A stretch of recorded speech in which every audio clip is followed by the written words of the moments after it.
Hello, I am Cybex author William Panic. In this video, I am going to show you how to install the Windows Server Update service. The way we're going to install WSUS is we're going to install it through Server Manager. So we're going to go ahead and click on the Server Manager icon in the lower left-hand corner. When the Server Manager dashboard appears, this is the area that allows you to configure your servers, allows you to install roles and features on your servers. So that's what we're going to do. We're going to install the WSUS role. So to do this, we're going to click Add Roles and Features, and that's going to go ahead and kick off the Add Roles and Features wizard. So on this first screen, the before you begin, you can just go ahead, you can read it, but just, most of us just go by and hit next. On the role-based or feature-based installation, or remote desktop services installation, WSUS is going to be a role-based or feature-based installation. So we're going to go ahead and just click Next. Now, this screen here allows you to select your destination server. So the server I'm going to install this to is the server that I'm currently on, which is Server A. So Server A is selected, and I'm just going to go ahead and hit Next. Now, here's where you can go through and actually start looking at different roles and features that you can install. So here's where you can install your Active Directory stuff. You can install DHCP, Hyper-V, Remote Desktop Service, Web Server, and down here on the bottom, you have Windows Server Update Service, and that's the one we're going to go ahead and choose. I'm going to click that, and the box for Add Roles and Features wizards appears, telling me that in order for WSUS to install properly and to run properly, there has to be some other features that are also installed with the role. So at this point, I'm going to go ahead and just say add these features, and then I'm going to click Next. At the Select Features screen, this gives you the ability to go ahead and select different features that you want. We're not going to select anything more than what we already have, so we're just going to go ahead and say Next.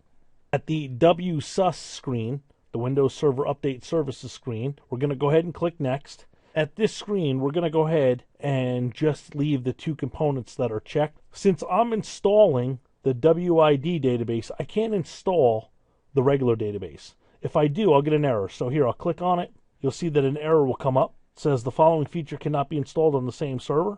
So I'm just going to say OK. So we're going to go ahead and keep just the two normal databases, and I'm going to go ahead and click Next. Where do you want to put your content that you're going to download from Microsoft?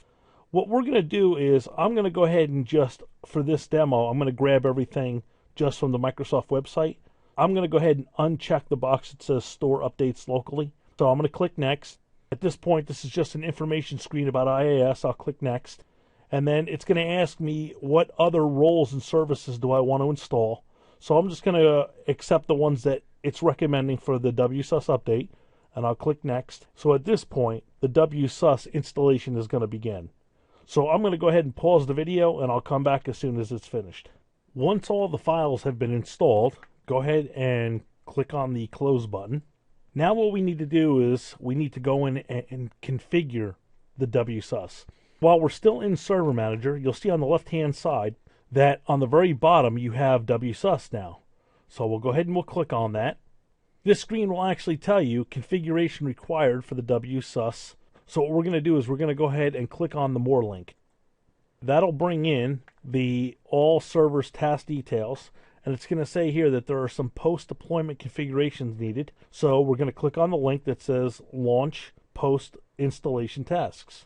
Now after you click the Launch Post-Installation Tasks, the system is going to automatically run.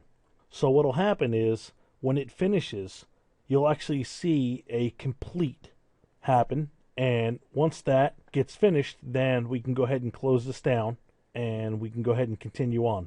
So if you look at the screen now, it's changed where it says Configuration Successfully Completed.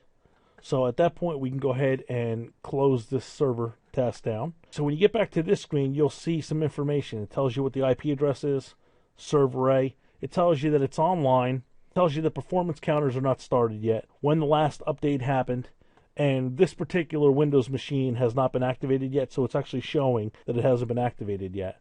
So we can go ahead and close this down. If I click on the Windows key now, and I go to Administrative Tools, if I scroll down, you'll actually see now that we have the Windows Server Update Service right on the Administrative Tools. In this video, I showed you how to install WSUS onto your server.